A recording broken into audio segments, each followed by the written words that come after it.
Stop putting your skincare products on a pedestal. They can only do so much. You cannot have these unrealistic expectations for skincare products. If I only had the right skincare routine, everything would be going smoothly. I'd be looking...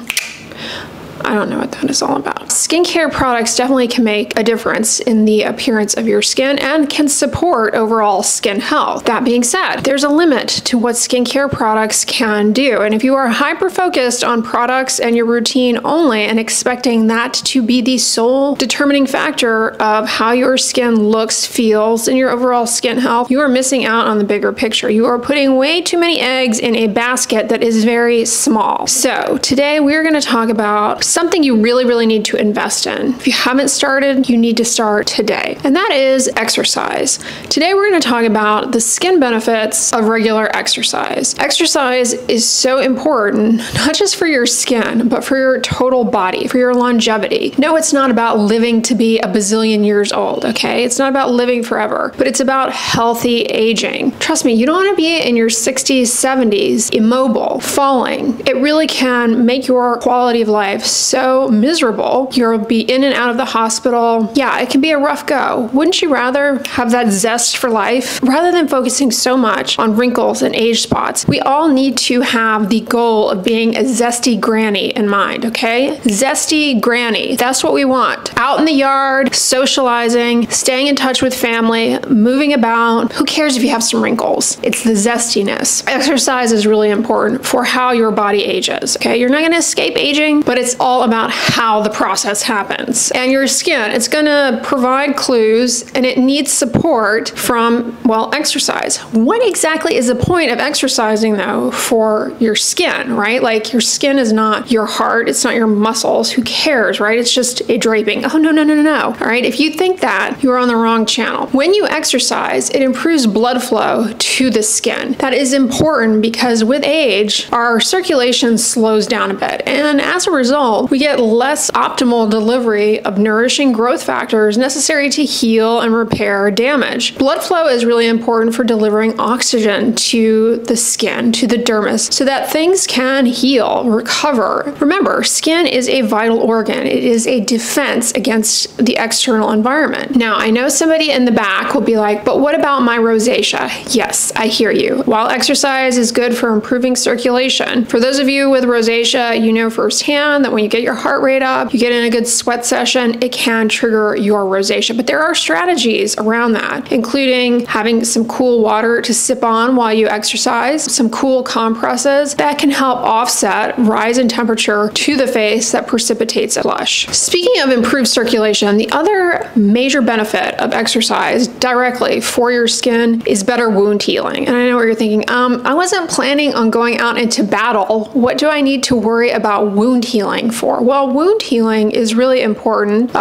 because with age, the wound healing process slows down. But if your circulation through the skin is poor, well, that's going to be even slower. Say you get a cut, a scrape, or you have to go in for surgery. You want your skin to be able to heal as efficiently and effectively as possible, not just from the perspective of potential scarring, but when the skin is slow to heal, it's prone to infection. Let me tell you, it can be a slippery slope. What starts as a cut on your foot, lower leg, takes very long to heal, can become, secondarily infected. Next thing you know, you have a deeper infection, a cellulitis. It really can be problematic. The other reason why exercise is so important for our skin is, especially in our lower legs, what it does is it helps to direct blood back up to the heart and reduce swelling in the lower legs, pooling of fluid, because as the muscles contract, they sort of squeeze the blood back up to your heart. If you lead a sedentary lifestyle, not only can that make you more inclined, especially as you get older, to have lower leg swelling,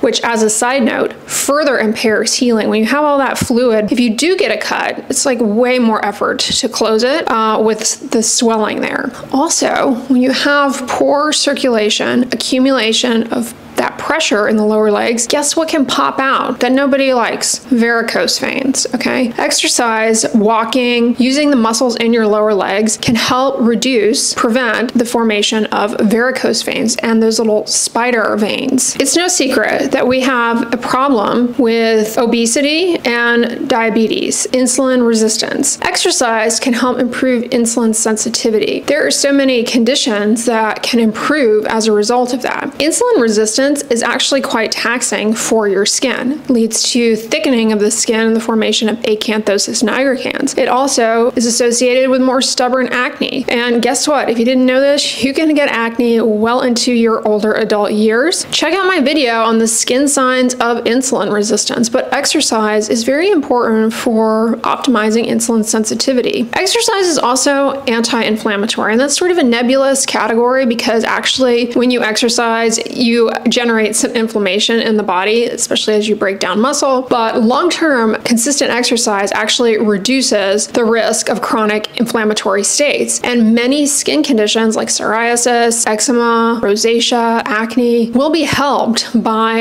exercise because it reduces this overall burden of chronic inflammation throughout the body. Probably one of the most important reasons to exercise for your skin is it improves your immune function, okay? I'm not planning to get a cold on my kneecap. Well, the reason immune function is so important is A, for wound healing, which again is slowed down as we get older. You want to optimize that by keeping yourself healthy. The first step of wound healing is for the immune system to come in and, kind of clean stuff up. And if you have a slowed down immune system, well, that's just not going to go as efficiently. But the other reason having your immune system teed up so important for skin health is your immune system has to come in and clear out damaged cells that are damaged from ultraviolet radiation, pollutants, cells that are damaged from ultraviolet radiation, like they've had their DNA damaged. Your immune system is critical for removing those. So people who have an impaired immune system, they're at greater risk for skin cancers. When you exercise, it improves immune function. This can be very helpful for cutting down on potentially even skin cancers. Also, it just helps the skin to heal, to recover from day-to-day environmental aggressors much more efficiently. Basically, think of exercise as optimizing anti-tumor responses from the immune system. Doesn't that sound great? Have I stressed you out yet thinking about starting exercise? Because it intimidates a lot of people. Don't be stressed out. How much exercise do you actually have to do? I can see you're already negotiating. You need to do at least 150 minutes of moderate intensity exercise per week. So that's 30 minutes a day, 5 days a week. You don't have to split it up like that if you don't want to. It's just 150 minutes of moderate intensity exercise per week. What does moderate intensity exercise look like? It's not running a marathon. It's not being an Olympic swimmer. It's like walking, moderate intensity. Walking, riding a bike, even making sure that you get in more steps throughout the day. It doesn't even have to be a dedicated, I'm gonna walk. One way I get more steps in throughout my day, I have a little walking pad under my desk. Let me tell you, it's much better to be walking, answering emails than sitting. It's a great way to get in steps. Speaking of sitting, try and stand more. That actually can help. It doesn't contribute to the moderate intensity, but it's much better to be standing than sitting all day. Obviously, you want to sit from time to time. I'm not forcing everybody to stand on their feet 24/7. When you have been sitting for a while, try and get up, move around, stand for a while.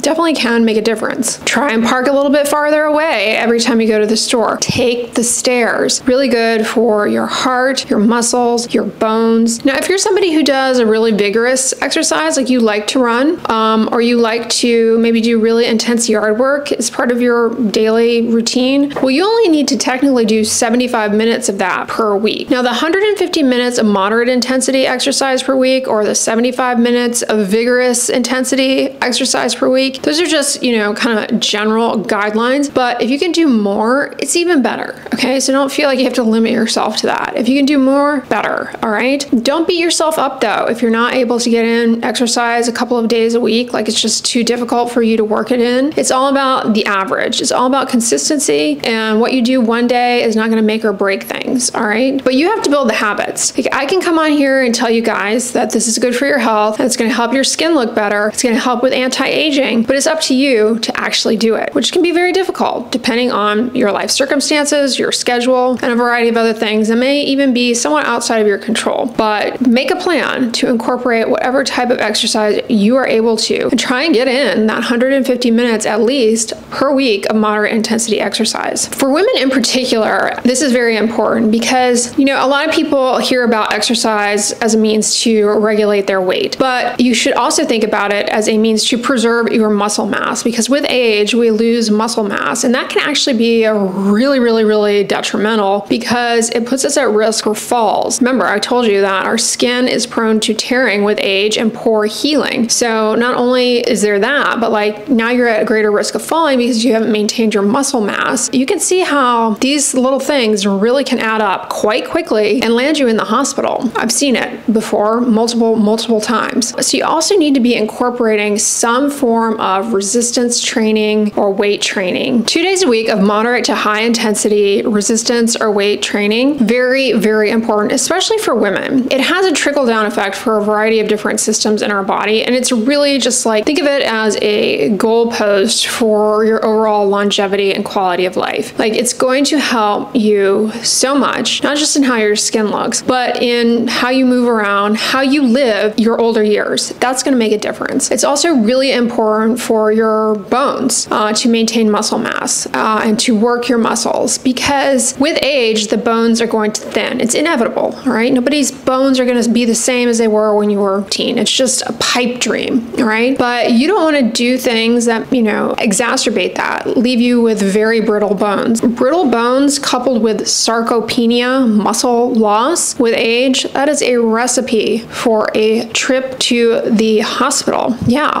prolonged hospital stays as a result. I mean, I think a lot of health problems in older adults could, I wouldn't say necessarily be prevented, but significantly reduced if weight training and exercise was a priority throughout adulthood, throughout your entire lifetime, I should say, is not neglected, I should say, as you become an older adult. All right, guys, so that's everything I wanted to talk about today. I hope this video gave you some insight into the benefits of exercise for your skin, but it's a lot more than just the cosmetic benefits. Skin is a window to what is going on internally, and it really gives us a lot of clues about our overall health. Maintaining our physical fitness can not only impact the way your skin looks, feels, heals, ooh, I made a rhyme, but it really does translate to overall quality of life and bodes well for your health span, all right? Not just your lifespan, but the number of healthy, good years you have on this planet. All right, guys, I hope you all enjoyed this one. If so, give it a thumbs up, share it with your friends, and as always, don't forget, sunscreen and subscribe. I'll talk to you guys tomorrow.